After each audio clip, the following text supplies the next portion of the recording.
Mussolini, मैं पृथ्वी को हिला डालूंगा।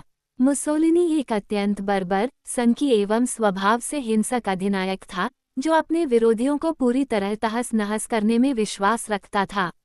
दूसरों को पीड़ा पहुंचाने में उसे विशेष आनंद आता था। प्रतिभाशाली पत्रकार परंतु चितन की दृष्टि से अस्थिर मुसोलिनी अपनी बनाई हुई एक तिलिस्मी दुनिया में रहता था। जब इस तिलिस्मी दुनिया का सत्य वास्तविक दुनिया के यथार्थ से टकराता था तो वह हताश होकर उन्माद की स्थिति में पहुंच जाता था। उसने एक बार अपने बारे में कहा था, मैं कोई राजपुरुष नहीं हूँ, मैं तो एक पागल कवि हूँ। सीवाद के पिता बेनिटो मुसोलिनी का जन्म इटली में डोविया पहाड़ी की फाबी चोटी पर बसे एक छोटे से गांव वरानाउ डी कोस्टा में 29 जुलाई 1883 को हुआ। दोपहर के 2 बजे थे और सूर्य ने तभी से राशि में प्रवेश किया था। उसके पिता अलेस्सांद्रियो मुसोलिनी एक फक्कड़, जिद्दी और स्वार्थी व्यक्ति तथा पेशे से लोहार थे।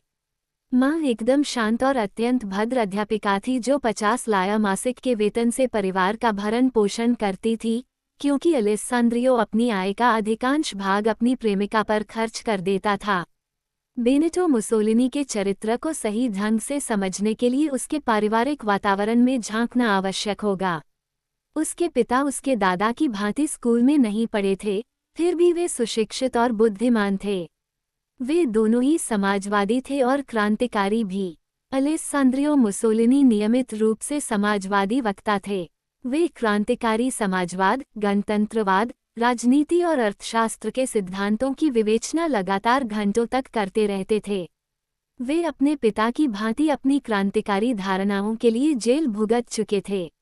अलेस्सांद्रियो 2 पुत्रों और एक पुत्री के पिता थे और उन्होंने अपने बच्चों के नाम प्रसिद्ध क्रांतिकारियों के नाम पर रखे थे। बड़े बेटे बेनिटो मुसोलिनी का नाम मैक्सिको के हठी और कट्टरपंथी क्रांतिकारी बेनिटो जुआरेज के नाम पर, छोटे बेटे अमिल्केर का नाम अराजकतावादी अमिल्केर सिप्रियानी के नाम पर और बेटी आंद्रिया का इतालवी समाजवादी पार्टी के संस्थापकों में से एक आंद्रिया कोस्टा के नाम पर।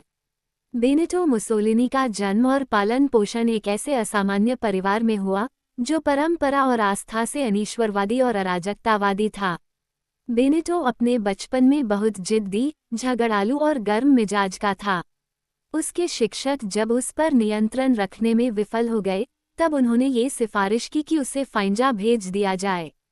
वहाँ सेलेसियन पादरी एक ऐसा आवासीय विद्यालय चलाते थे, जो अपने कठोर अनुशासन के लिए इटली भर में प्रसिद्ध था। 9 बरस के मुसोलिनी को उस विद्यालय में भर्ती करा दिया गया। वहाँ भी सेलेसियन पादरी बेनिटो पर नियंत्रण स्थापित नहीं कर पाए। वह निहायत बदमिजाज था तथा अपने से बड़ों का तनिक आदर न करता था। वह अपने साथी विरोधियों के साथ तो धक्का मुक्की करता ही था, उन शिक्षकों के साथ भी हाथापाई करता था जो उस पर नियंत्रण और अनुशासन लागू करना चाहते थे। वहाँ उसने एक विद्यार्थी को छुरा घोंप दिया और एक पादरी पर दवात फेंक मारी। सेलेसियन पादरी इस उद्दंडता को सहन नहीं कर पाए और उन्होंने बेनिटो को स्कूल से खदेड़ दिया। बेनिटो एक अन्य विद्यालय में भर्ती हुआ, जहां उसने अपने एक साथी विद्यार्थी पर छुरे से वार किया। बेनिटो को वहां से भी निकाल दिया गया। बेनिटो मुसोलिनी की मां जब उसे समझाने की कोशिश करती तो वह हाँ हूँ करता रहता, मगर उनकी बातों का उस पर कोई प्रभाव न होता। एक दिन बेनिटो ने अपनी मां से दृढ़ स्वर में कहा, मैं समूची पृथ्वी को हिला डालूंगा। उसके मन में पक्का विश्वास था कि सिंह राशि में उसका जन्म संसार को चकित करने तथा हिला डालने के लिए ही हुआ है। बेनिटो अपनी हिंसक प्रवृत्ति के बावजूद एक बुद्धिमान और अध्ययनशील बालक था। उसने अपनी प्रत्येक परीक्षा में ऊंचे अंक प्राप्त किए और अध्यापन का डिप्लोमा ले लिया। 18 वर्ष का बेनिटो शिक्षक बन गया। बेनिटो मुसोलिनी ने अपने बारे में जो धारणा बना रखी थी, वो गलत न थी। उसकी शारीरिक और मानसिक रचना नेतृत्व के कार्य के लिए सर्वथा उपयुक्त थी। उसका जबड़ा दृढ़ और शक्तिशाली था। आंखें बहुत बड़ी, गहरी, काली और पैनी थीं। उसकी आवाज में एक आकर्षक लय थी तथा उसका रोषपूर्ण और बेलाग स्वभाव उसे उसके साथियों में आकर्षण का केंद्र बना देता था। विशेषतः स्त्रियां उसे बहुत पसंद करती थीं क्योंकि वह बहुत जल्दी उत्तेजित हो जाता था। बेनिटो मुसोलिनी एक ओर संकी था तथा दूसरी ओर स्वभाव से हिंसक। दूसरों को पीड़ा पहुंचाने में उसे बड़ा सुख मिलता था।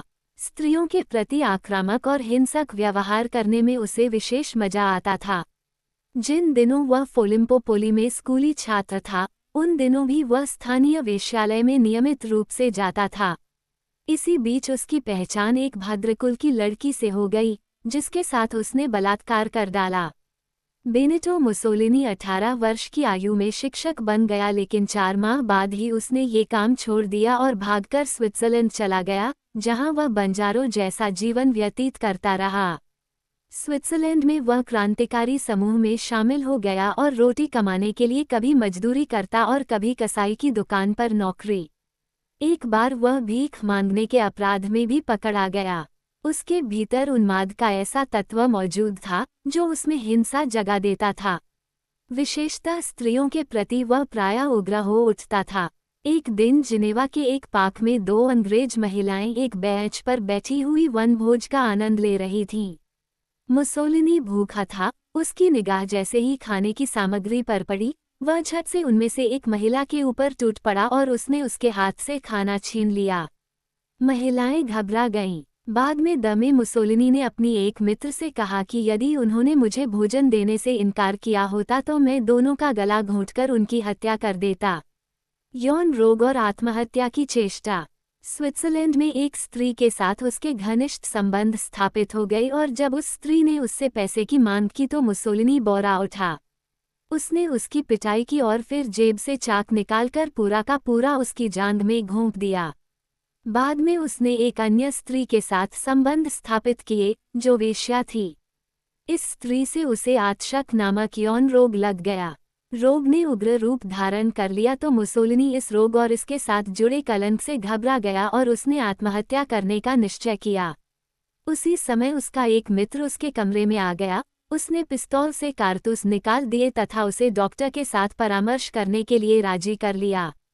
उग्रवाद। मुसोलिनी बहुत जल्दबाज आदमी था। स्विट्जरलैंड में अपने प्रवास के दौरान उसने ढेर सारा समाजवादी और क्रांतिकारी साहित्य पढ़ डाला, लेकिन यह अध्ययन न तो व्यवस्थित था न ध्यानपूर्वक किया गया था। उसकी रुचि केवल उग्रवादी चिंतन में थी और उसने अधिकांशतः Karl Marx, Immanuel Kant, Fichte, Prince Kropotkin, Sorel, Blanqui, Kautsky, Nietzsche और गुस्ताव ले बॉन का साहित्य पढ़ डाला।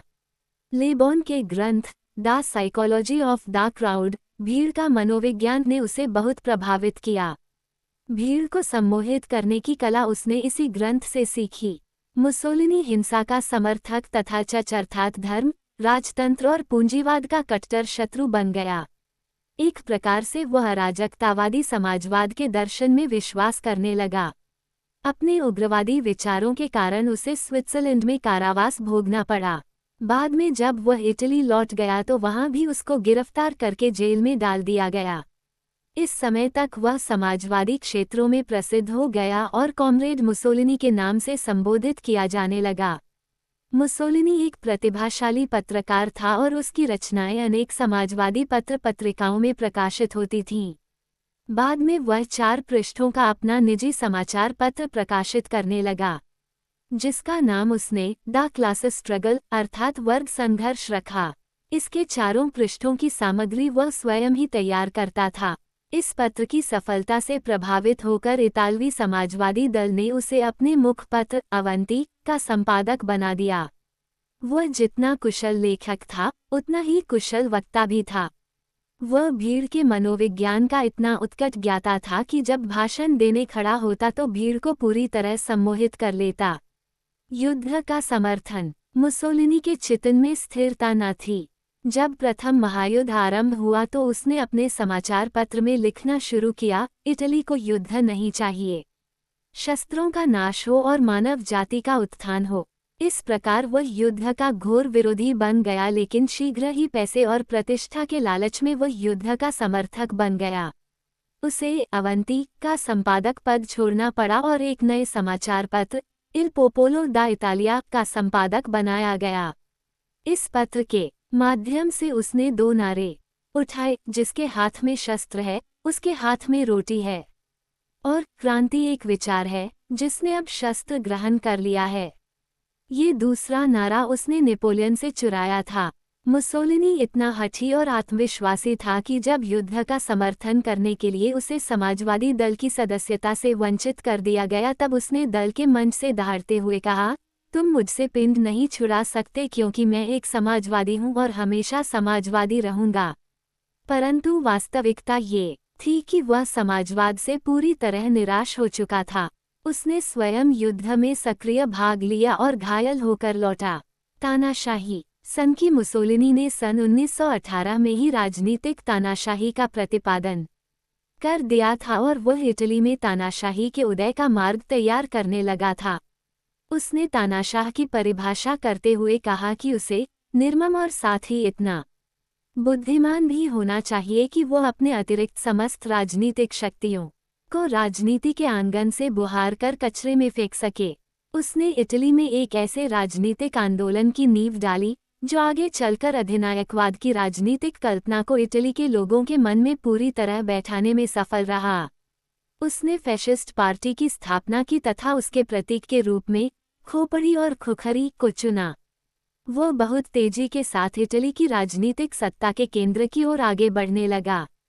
सन 1921 के मध्य में होने वाले संसदीय चुनावों में उसके दल को इटली के प्रतिनिधि सदन चेंबर ऑफ डेप्यूटीज में 35 स्थान प्राप्त हो गए। मुसोलिनी स्वयं भी चुनाव जीत गया परंतु इतना महत्वहीन अल्पमत उसके लिए सत्ता का द्वार नहीं खोल सकता था, अतः वह उपयुक्त क्षण की प्रतीक्षा करता रहा। यह अवसर उसे अगस्त 1922 में तब प्राप्त हुआ जब इटली की समाजवादी पार्टी ने एक आम हड़ताल का आह्वान किया। बेनिटो मुसोलिनी एक कट्टर अराजकतावादी और क्रांतिकारी समाजवादी रहा था, तथापि रातों रात उसने गिरगिट की तरह रंग बदल डाला। उसका प्रयोजन समाजवादी शक्तियों को पराजित करके सम्राट और इटली की आम जनता की सहानुभूति प्राप्त करना था। वे दोनों ही आम हड़ताल के विरोधी थे और यह नहीं चाहते थे कि इटली में रूसी ढंग की बोल्शेविक क्रांति हो। इस अवसर का लाभ उठाकर मुसोलिनी ने ये घोषणा कर दी कि यदि सरकार ने हड़ताल को नहीं रोका तो फैशिस्ट पार्टी उसे रोकेगी। सरकार में समाजवादी तत्वों की प्रमुखता थी, अतः सरकार हड़ताल को नहीं रोकना चाहती थी। मुसोलिनी ने घोषणा कर दी कि सरकार की बागडोर तुरंत हमारे हाथों में सौंप दी जाए, अन्यथा हम रोम के लिए कूच कर देंगे और उसे जबरदस्ती अपने हाथों में ले लेंगे। यह एक गीदा भभकी न थी। फैशिस्ट पार्टी के सक्रिय कार्यकर्ताओं तथा अर्धसैनिक दस्तों ने भारी मात्रा में रोम के चारों ओर से कूच आरंभ कर दिया, जिसका नेतृत्व प्रथम कोटि के 4 फांसीवादी नेता कर रहे थे तथा दल का सर्वोच्च नेता बेनिटो मुसोलिनी मिलान में सम्राट के संदेश की प्रतीक्षा कर रहा था। 25,000 स्वयंसेवक 4 दस्ते बनाकर रोम की ओर चल पड़े। इटली की सरकार ने घोषणा कर दी कि वह मार्शल लॉ जारी करके फैशिस्ट कूच को कुचल डालेगी, परंतु सम्राट ने इस आदेश पर हस्ताक्षर करने से इनकार कर दिया। सम्राट ने यह फैसला कर लिया था कि उन्हें इटली से समाजवाद का पूरी तरह सफाया करना है।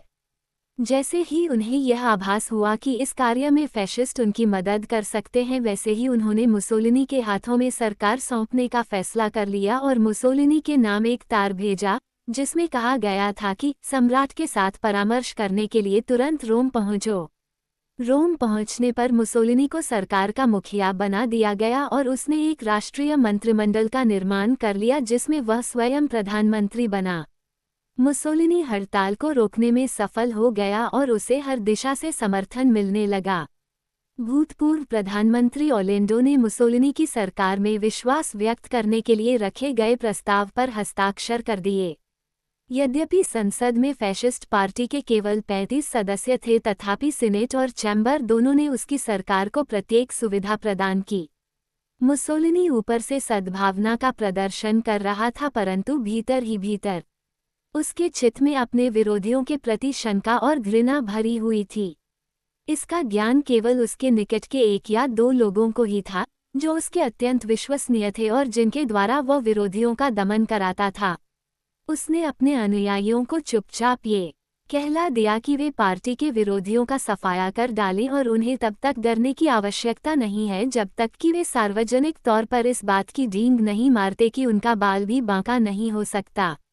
उसने दल के भीतर अपने विश्वसनीय सहयोगियों को स्पष्ट कह दिया कि यह अनिवार्य है कि हमारे शत्रु हमसे डर कर रहें।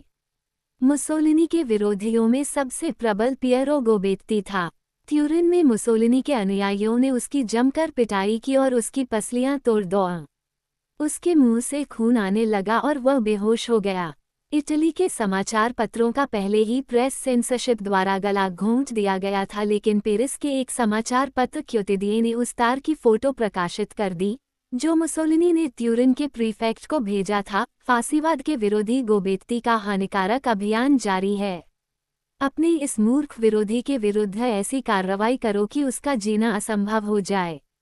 उसने पार्टी की प्रांतीय शाखाओं के सचिवों के नाम भी ऐसे ही आदेश जारी किए और उन्हें आज्ञा दी कि उन लोगों की जमकर मरम्मत की जाए जो विपक्ष के समाचार पत्र खरीदते हैं।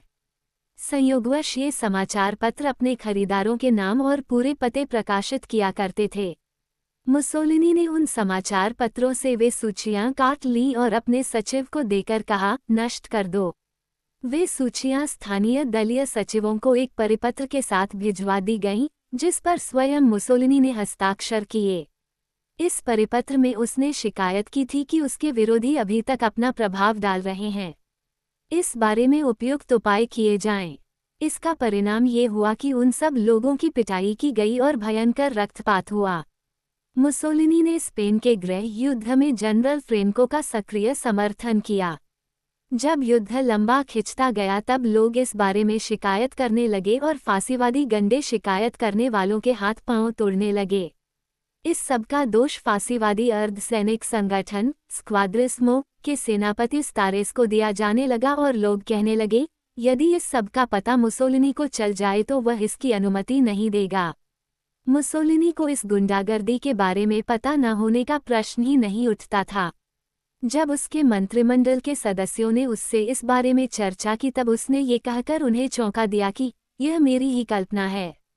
मैंने स्तारेस को आदेश दिया कि वह इस बात की जांच करे कि स्क्वाड्रिस्मो की शराब अभी तक ठीक ठाक है या नहीं।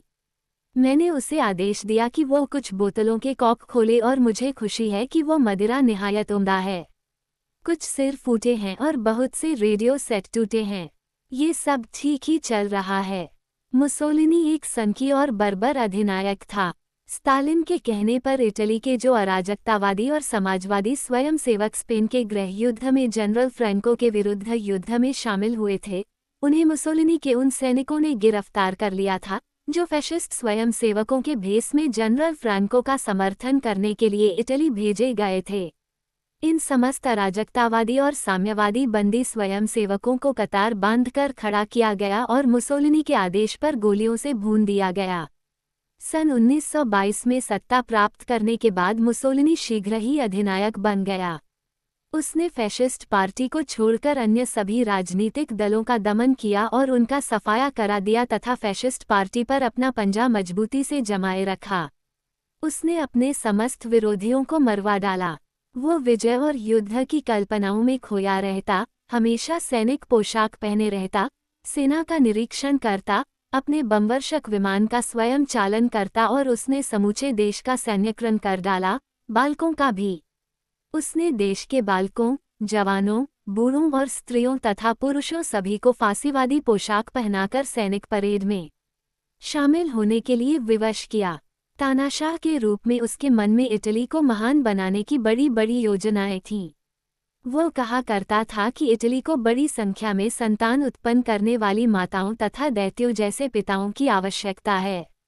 वो कुरे लोगों का उत्पीड़न किया करता था, यहाँ तक कि जब उसने एक ऐसे सेनापति के बारे में, जिसे हाल में ही पदोन्नति दी गई थी, ये सुना कि वह अविवाहित है तो वह फौरन बोला, यह आदमी सेनापति कैसे बन सकता है, उसे तो युद्ध के लिए कच्चा माल पैदा करने की चिता ही नहीं है।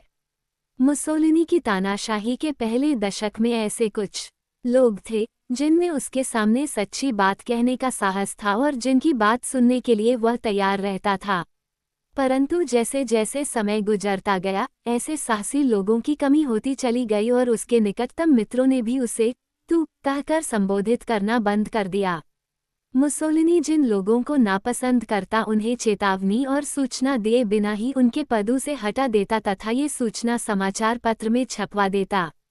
कृषि विभाग के अवर सचिव ऑक्टावियो कोर्गिनी के साथ उसने यही किया। कोर्गिनी को कुछ पता न था, वह हर रोज की तरह उस दिन भी तीसरे पहर चैम्बर में गया और सरकारी बेंच पर अपने नियत स्थान पर बैठ गया। उसके सामने बैठे हुए सदस्यों ने उसे देखते ही चिल्लाना शुरू किया, तुम यहाँ क्या कर रहे हो? जाओ, अब तुम्हारा स्थान यह नहीं है। कोर्गिनो को लगा कि वे लोग उसके साथ एक भद्दा मजाक कर रहे हैं। उसे यह अच्छा न लगा, फिर भी वह वहां बैठा रहा। अंत में किसी ने उसके हाथ में वह समाचार पत्र थमा दिया जिसमें ये सूचना प्रकाशित हुई थी कि कोर्गिनी ने अपने पद से त्यागपत्र दे दिया है और ड्यूस ने उसे स्वीकार कर लिया है। इसे इतिहास का प्रतिशोध ही माना जाएगा कि अनेक वर्षों बाद 25 जुलाई 1943 को तीसरे पहर इटली के सम्राट ने मुसोलिनी को भी इसी प्रकार पदच्युत किया। स्वतंत्रता देवी की हत्या। बेनिटो मुसोलिनी मैकियावेली का भक्त था। सन 1924 में रोम विश्वविद्यालय ने उसे कानून में मानद डॉक्टरेट प्रदान की, जिसे उसने इस शर्त पर स्वीकार किया कि उसे इस उपाधि को न्याय संगत ठहराने के लिए शोध पत्र प्रस्तुत करने की अनुमति दी जाए। उसने शीघ्र ही यह शोध पत्र प्रस्तुत कर दिया, जिसका शीर्षक था मैकियावेली एक परिचय।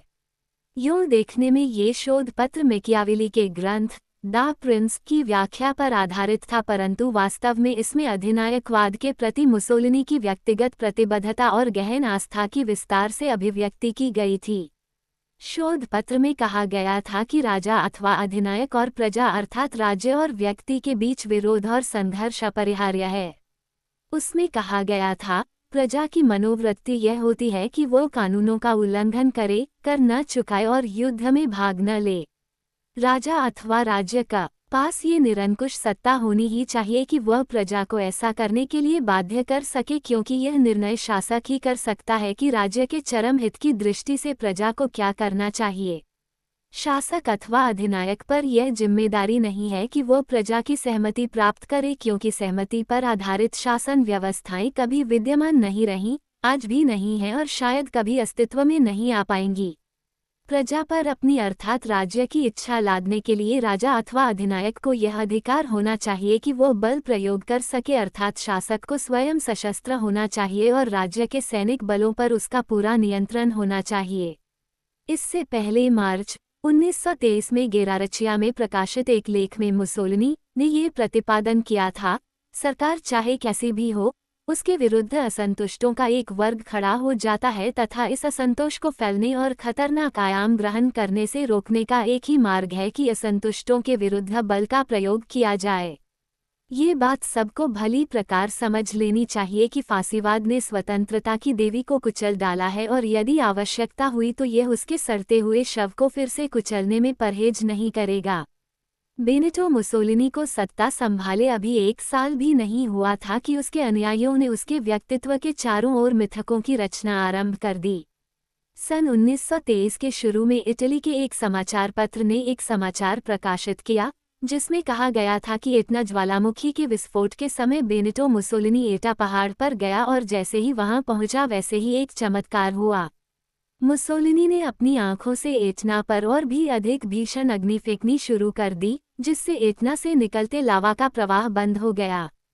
ये समाचार जब अवंती नामक पत्र की कला समीक्षक और मुसोलिनी की प्रेमिका मार्घेरिटा सरफात्ती ने पढ़ा तो उसके मन में बहुत क्षोभ उत्पन्न हुआ। उसे लगा कि यह तो खुशामदीपन की हद हो गई। उसे मालूम था कि मुसोलिनी जब एटना पर गया था तो उसकी आंखें उस काले चश्मे के पीछे पूरी तरह छिपी हुई थीं, जो उसने एटना से निकलती हुई आग की चौंध से बचने के लिए पहन रखा था। मार्घेरिटा के मन में यह आशा थी कि स्वयं मुसोलिनी को ये रिपोर्ट पसंद नहीं आएगी। ये सोचकर उसने वह समाचार पत्र मुसोलिनी को दिया और उस रिपोर्ट की ओर उसका ध्यान आकर्षित किया। उसका सोचना सही नहीं निकला और उसे ये देखकर गहरा आघात लगा कि उस विवरण में मुसोलिनी को कुछ भी अस्वाभाविकता नहीं लगी। शायद वह स्वयं भी इसी तरह सोचता था कि उसके चुंबकीय व्यक्तित्व ने लावा के प्रवाह को रोक दिया था। अस्थिर तानाशाह। मुसोलिनी अस्थिर बुद्धि तानाशाह था। उसके द्वारा इटली पर तानाशाही स्थापित किए जाने के 11 वर्ष पश्चात यूरोप महाद्वीप में एक दूसरा तानाशाह जर्मनी में उभरा। जून 1934 में हिटलर के साथ अपनी पहली मुलाकात के बाद मुसोलिनी ने उसके बारे में कहा कि वह एकदम पागल और बहरूपिया है। हिटलर की यहूदी विरोधी नीतियों के साथ वह असहमत था। उसने लुडविग से कहा था कि ये लोग शुद्ध रक्त की बात करते हैं, परंतु यदि खोजने निकले तो जर्मनी में शायद ही कोई जर्मन नस्ल का व्यक्ति मिल पाए। वो यहूदी विरोधी नीति को जर्मनी की व्याधि मानता था। उसने एक तार भेजकर हिटलर को सलाह दी कि यहूदी विरोधी नीति बहुत खतरनाक भूल है, उसे छोड़ दो। मुसोलिनी अपने निकट के साथियों से कहा करता था, मुझे जर्मनी के नेताओं पर तनिक विश्वास नहीं है। जुलाई 1934 में जब मुसोलिनी को ऑस्ट्रिया के चांसलर डोल्फस की हत्या का समाचार मिला तो उसने तुरंत अपनी सेना के 2 डिवीजन ब्रेना भेज दिए। उसकी इस तात्कालिक कार्रवाई का परिणाम ये हुआ कि हिटलर ऑस्ट्रिया पर तुरंत आधिपत्य नहीं जमा पाया। इंग्लैंड और फ्रांस ने भी जर्मनी के अपवित्र इरादों पर रोक लगाने के लिए मुसोलिनी की प्रशंसा की, परंतु हिटलर इस सब से घबराने वाला न था और उसके मन में जर्मनी को एक विशाल सैनिक शिविर में बदल डालने का संकल्प पूरी तरह दृढ़ था। वह जर्मनी के प्रत्येक बालक, युवा, वृद्ध, स्त्री और पुरुष को सैनिक प्रशिक्षण दे रहा था और जर्मनी के समस्त कारखाने युद्ध सामग्री उत्पन्न कर रहे थे।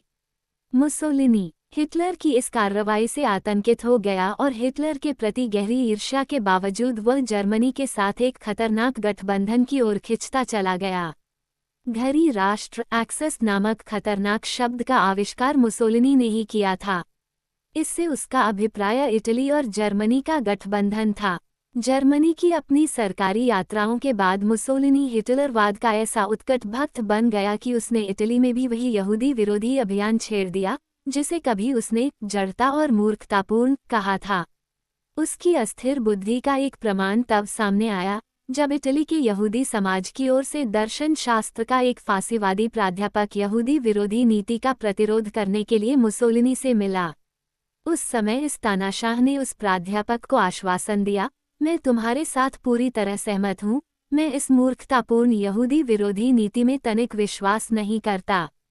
मैं जो कुछ भी कर रहा हूँ उसके पीछे पूरी तरह राजनीतिक कारण है। सन 1934 में मुसोलिनी ने जर्मनी द्वारा ऑस्ट्रिया को हड़पने का प्रयास विफल कर दिया था, परंतु सन 1938 में वह जर्मनी और ऑस्ट्रिया के एकीकरण की नाजी नीति का प्रबल समर्थक हो गया। उसने यह बात अपने निकट के लोगों अथवा इटली की जनता के सामने प्रकट नहीं होने दी कि हिटलर ने ऑस्ट्रिया पर अधिकार जमाने से पहले इस बारे में उससे बातचीत तक नहीं की थी। मुसोलिनी और स्त्रियां मुसोलिनी जब मुश्किल से 16 वर्ष का था तभी उसका रक्त स्त्रियों के प्रति वासना से खौलने लगा था। लगभग इसी समय उसका एक अराजकतावादी मित्र उसे एक ऐसे घर में ले गया जिसका नाम नहीं लिया जा सकता। वहां उसे एक वेश्या ने प्रशिक्षण दिया। उसके बाद उसने एक अन्य महिला का शील भंग किया। इस बारे में वह आत्मकथा में लिखता है, मैं वर्जीनिया को सीढ़ियों से ऊपर ले गया, मैंने उसे दरवाजे के पीछे एक कोने में गिरा दिया और उसे अपनी बना लिया। वर्जीनिया को ये सब बहुत बुरा लगा और उसने मुसोलिनी से शिकायत की कि तुमने मेरी आबरू मिट्टी में मिला दी, लेकिन वह शीघ्र ही सामान्य हो गई और दोनों के बीच अगले 3 महीने तूफानी रोमांस चलता रहा। बाद में जब वह शिक्षक बनकर गया तब उसने एक 20 वर्षीय विवाहित युवती के साथ संबंध स्थापित कर लिया। उसका पति सिपाही था और दर किसी सैनिक शिविर में तैनात था। उसने लिखा है कि उसके साथ मेरा प्रेम हिंसा और ईर्ष्या से परिपूर्ण था। जिन दिनों वह स्विट्जरलैंड में था उन दिनों वह अनेक रूसी और पोलिश स्त्री शरणार्थियों के साथ रंगरलियां करता रहा। उसमें से एक मेडिकल छात्रा के साथ उसके घनिष्ठ संबंध हो गए थे तथा उसके साथ वह अविस्मरणीय संध्याएं बिताता था। सन 1906 में उसका रोमांस एक अध्यापिका के साथ चल निकला जो उसके स्थानांतरण तक चलता रहा। स्थानांतरण के बाद जब वह तोलमेज़ो पहुंचा तो वहां एक सराय में रहने लगा और सराय की भाटियारिन लुइजिया के साथ अभिसार करने लगा। एक बार तो इस बात को लेकर इंजिया के पति के साथ उसकी हाथापाई तक हो गई। मुसोलिनी ने तोलमेज़ो में अपने 1 वर्षीय निवास को नैतिक पतन का वर्ष कहा है। उसने 28 वर्ष की अवस्था में आत्मकथा के अंत में लिखा, मैंने अनेक स्त्रियों के साथ प्रेम किया है। सन 1909 में वह अपने पिता के साथ रहने के लिए अपने नगर लौट गया। उसके पिता उन दिनों अपनी प्रेमिका विधवा अन्ना गुइदी की सहायता से एक सराय चलाते थे। अन्ना अपनी 3 बेटियों ऑगस्टा, पिना और रेशेल के साथ मुसोलिनी के घर पर ही रहती थी।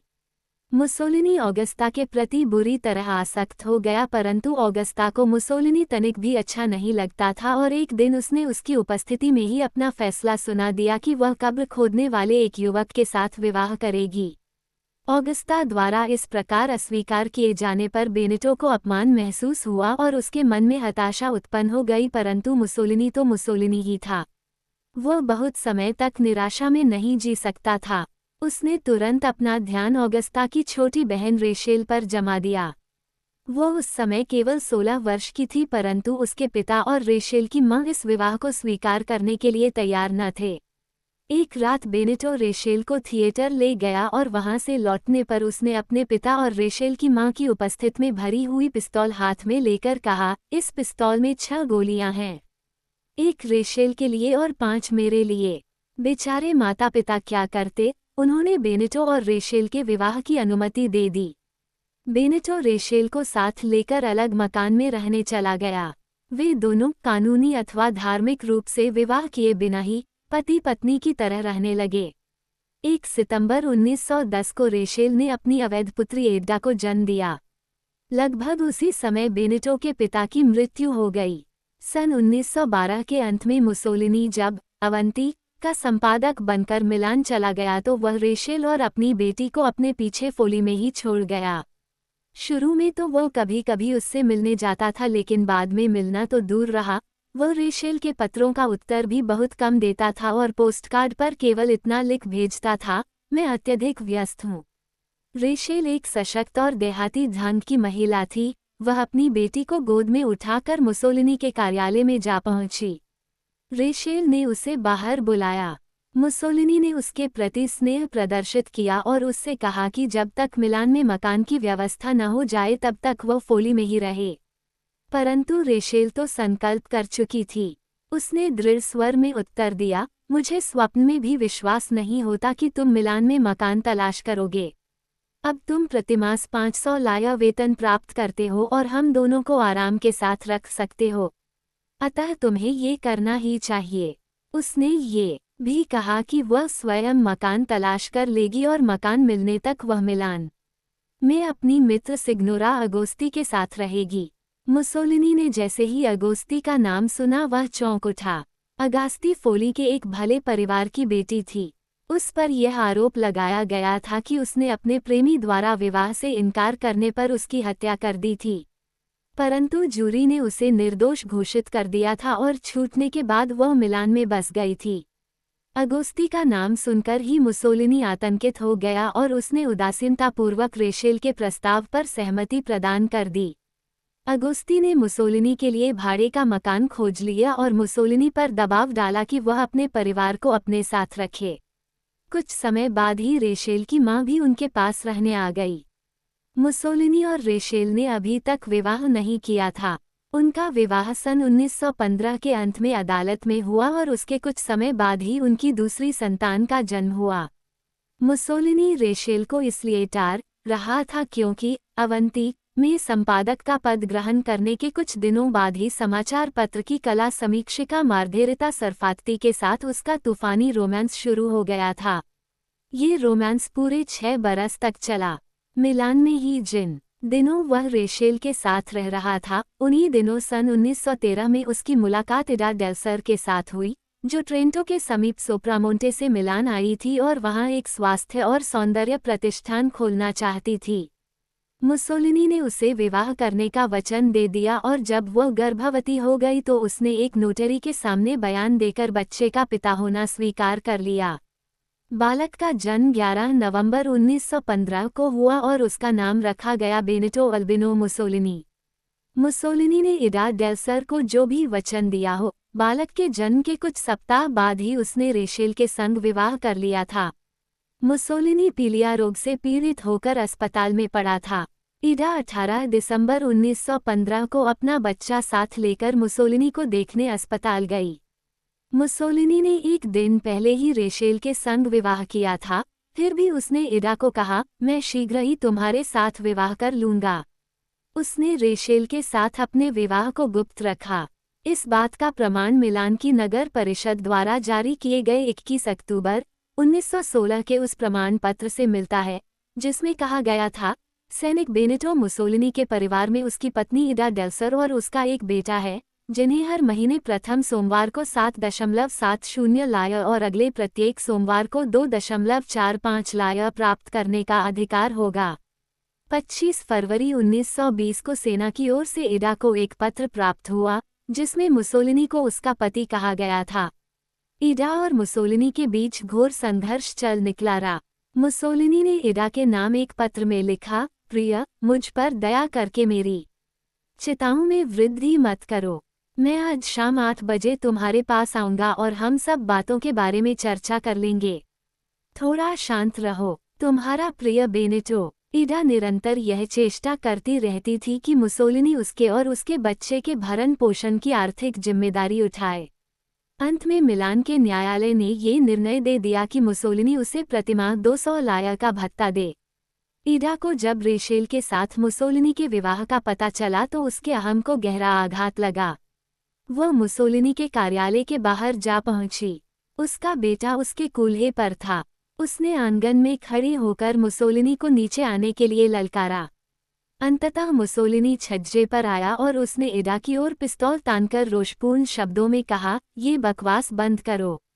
मुसोलिनी के साथियों ने बड़ी मुश्किल से उसको गोली चलाने से रोका और पुलिस इडा को वहां से ले गई।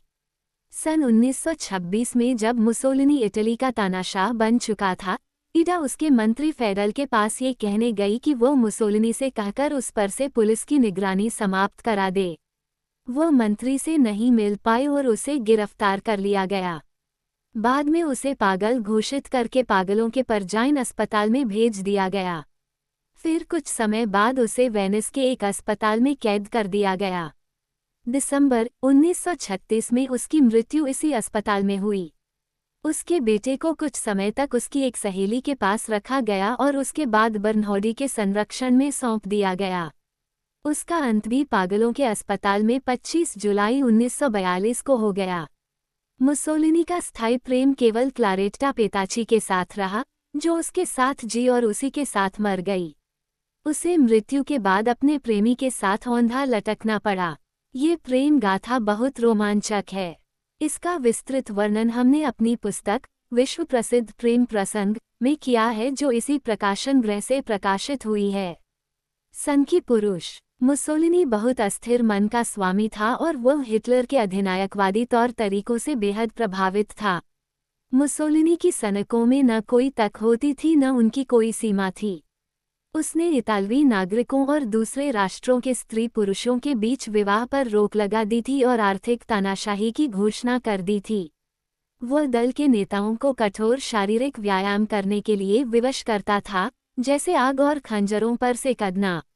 वह अपने मंत्रियों को तैराकी की प्रतियोगिताओं में भाग लेने के लिए विवश करता और स्वयं नंगे बदन निर्णायक की कुर्सी पर बैठ जाता।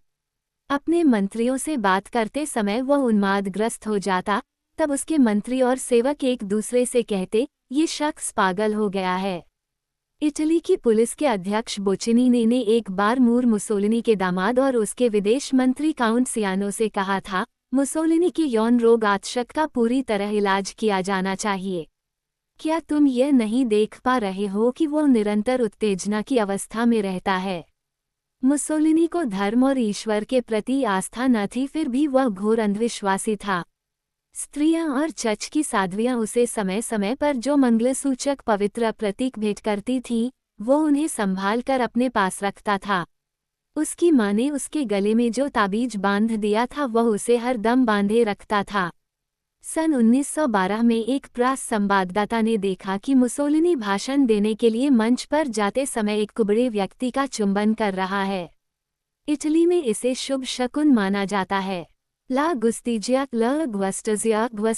के संवाददाता ने मुसोलिनी के बारे में एक बार लिखा था कि वह उन्माद और नाड़ीगत उत्तेजना की अवस्था में जीता है।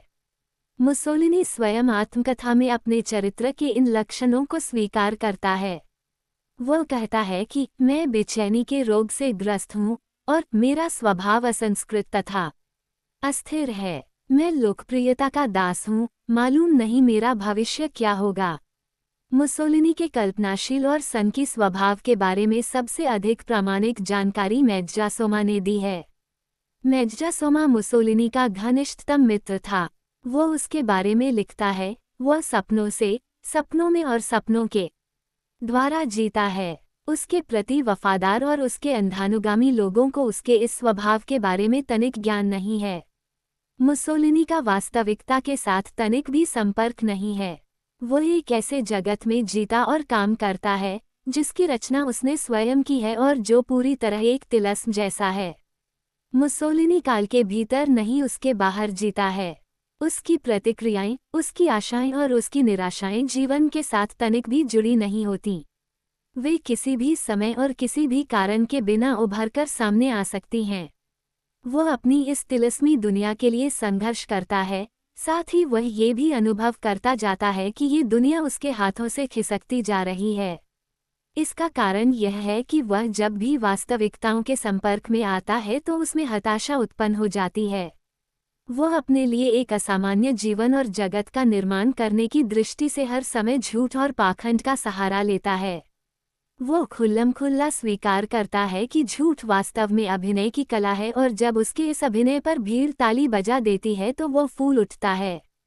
एक बार मुसोलिनी ने मेज्जासोमा से कहा था, मैं कोई राजपुरुष नहीं हूँ, मैं तो एक पागल कवि हूँ। मैंने और हिटलर ने पागलों की तरह भ्रांतियों के सम्मुख समर्पण कर दिया है। हमने जो कुछ सोचा था वह सब गलत निकला। हमें आशा थी कि हम रूस को मित्र राष्ट्रों से अलग करने में सफल हो जाएंगे, किंतु हम इस कार्य में पूरी तरह विफल रहे। अब हमने अपनी समस्त आशाएं उस नए शस्त्र पर लगा रखी हैं जिसका विकास जर्मनी के वैज्ञानिक कर रहे हैं और जिसे हिटलर परमाणु बम कहता है।